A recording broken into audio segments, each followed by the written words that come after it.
Salut à tous les passionnés de football et bienvenue sur Jodki Foot International. Si vous êtes nouveau sur la chaîne, n'oubliez pas de vous abonner, de liker la vidéo, de la partager autour de vous et surtout de laisser votre avis en commentaire, parce qu'ici, le débat fait partie du jeu. Aujourd'hui, on va aborder un sujet aussi sensible que crucial pour l'avenir de la sélection haïtienne.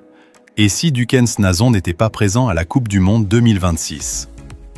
Une question qui dérange, une hypothèse que beaucoup n'osent pas évoquer, mais qui mérite une analyse sérieuse, honnête et sans émotion excessive.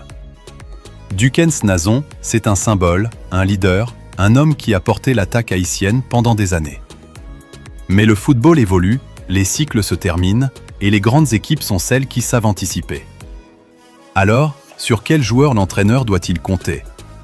Quel profil peut répondre présent sur la plus grande scène mondiale ? Et surtout, quel visage offensif Haïti doit-elle afficher si son attaquant emblématique venait à manquer ?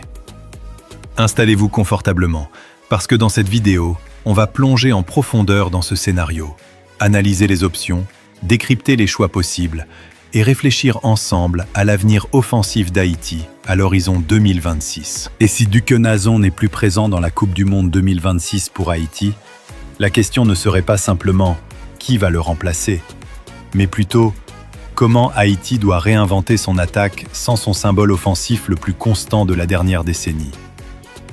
Dukens Nazon, c'est plus qu'un buteur. C'est un repère, un leader silencieux, un joueur qui a porté l'attaque haïtienne dans les moments les plus difficiles, quand le collectif manquait d'automatisme, quand le talent brut ne suffisait pas. Mais le football ne s'arrête jamais, et une sélection nationale sérieuse doit toujours préparer l'après.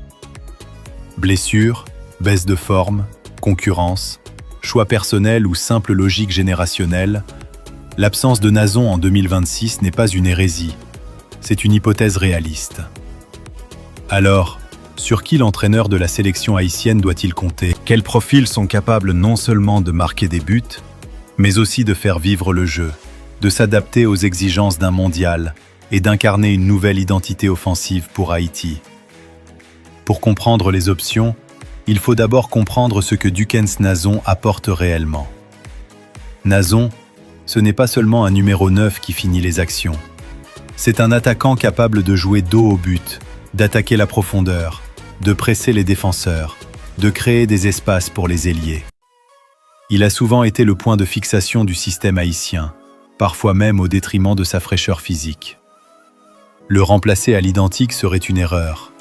Haïti ne doit pas chercher un clone de Nazon, mais une nouvelle dynamique offensive, potentiellement plus mobile, plus collective, plus imprévisible. La première option naturelle, celle qui vient immédiatement à l'esprit de nombreux observateurs, c'est Hudson Edouard.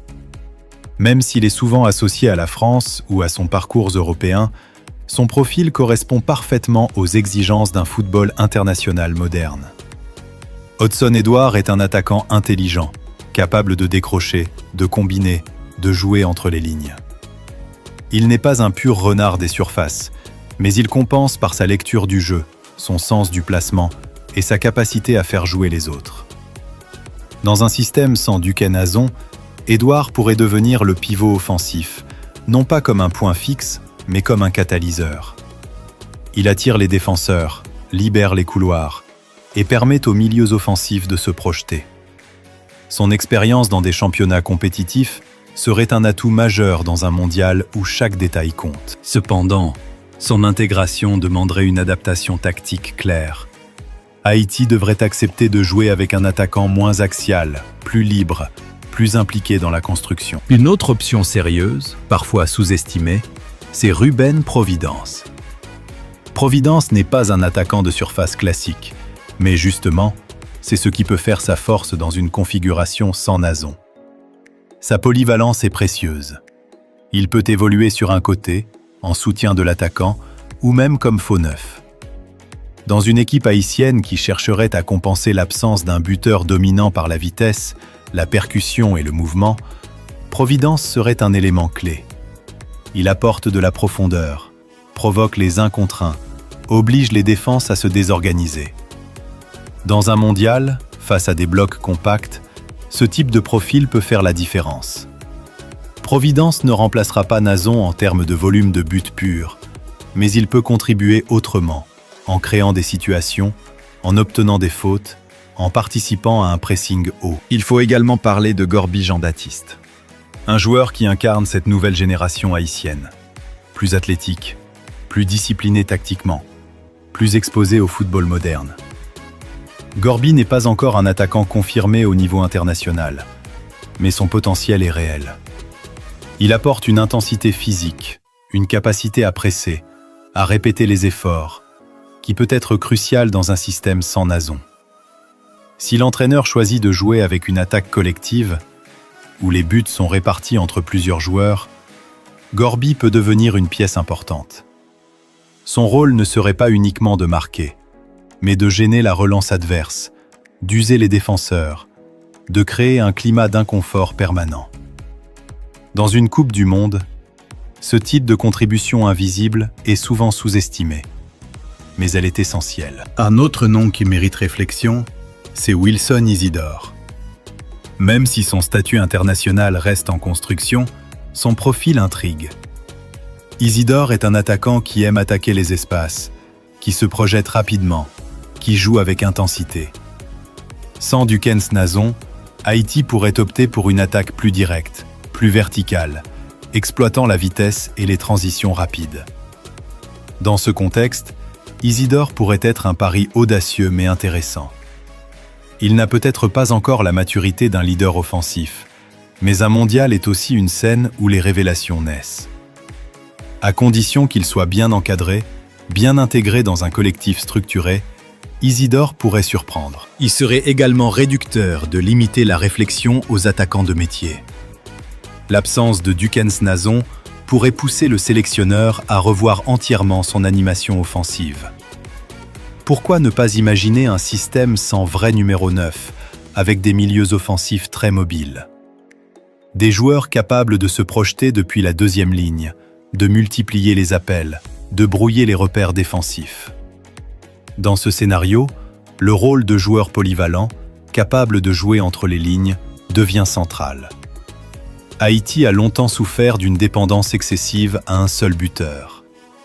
Le Mondial 2026 pourrait être l'occasion de rompre avec cette logique. Il faut aussi considérer la dimension mentale. Dukens Nazon, c'est une présence rassurante pour ses coéquipiers. Son absence laisserait un vide psychologique. Le joueur sur lequel l'entraîneur devra compter ne sera pas seulement celui qui marque, mais celui qui assume la responsabilité, qui ne se cache pas dans les moments difficiles. Ce leadership peut être partagé. Un capitaine offensif, un milieu relayeur inspiré, un ailier décisif. Le football moderne ne repose plus sur un seul homme. Enfin, il y a la question du style de jeu. Sans Nazon, Haïti doit choisir. Continuer à jouer de manière directe ou construire un jeu plus posé, plus collectif. Le joueur sur lequel compter dépendra de cette décision. Si l'équipe veut jouer plus bas et contrer, elle aura besoin de profils rapides et efficaces en transition. Si elle veut presser haut et garder le ballon, elle aura besoin de joueurs techniques, intelligents, capables de jouer en triangle. L'absence de Dukens Nazon n'est donc pas seulement un problème à résoudre, c'est une opportunité stratégique. L'absence de Nazon peut aussi libérer tactiquement l'équipe. Pendant longtemps, le jeu haïtien s'est structuré autour d'un point de fixation clair. Cela a parfois facilité la lecture du jeu pour les adversaires les mieux organisés. Sans ce repère unique, Haïti pourrait devenir plus difficile à analyser, plus fluide, plus imprévisible. Les appels croisés, les permutations, les projections depuis le milieu de terrain pourraient devenir des armes redoutables si elles sont bien travaillées. Le sélectionneur aura alors une responsabilité immense, celle de créer un cadre clair, des principes de jeu solides, afin que cette liberté ne se transforme pas en désordre. Enfin, il est essentiel de replacer ce débat dans une perspective plus large. La Coupe du Monde 2026 ne doit pas être un aboutissement isolé, mais une étape dans la construction durable du football haïtien.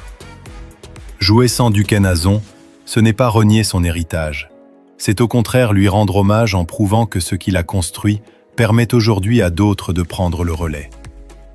Les grandes nations du football ont toutes connu ce passage délicat, ce moment où une génération cède la place à une autre.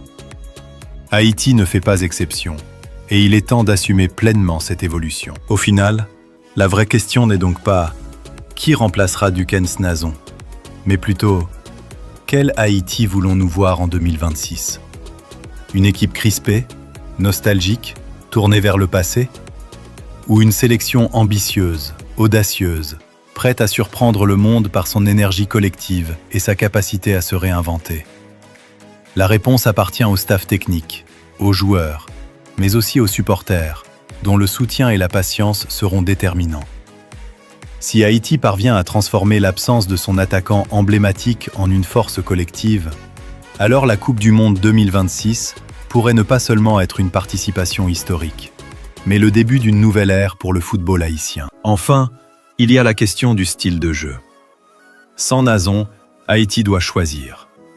Continuer à jouer de manière directe ou construire un jeu plus posé, plus collectif. Le joueur sur lequel compter dépendra de cette décision. Si l'équipe veut jouer plus bas et contrer, elle aura besoin de profils rapides et efficaces en transition. Si elle veut presser haut et garder le ballon, elle aura besoin de joueurs techniques, intelligents, capables de jouer en triangle. L'absence de Dukens Nazon n'est donc pas seulement un problème à résoudre, c'est une opportunité stratégique.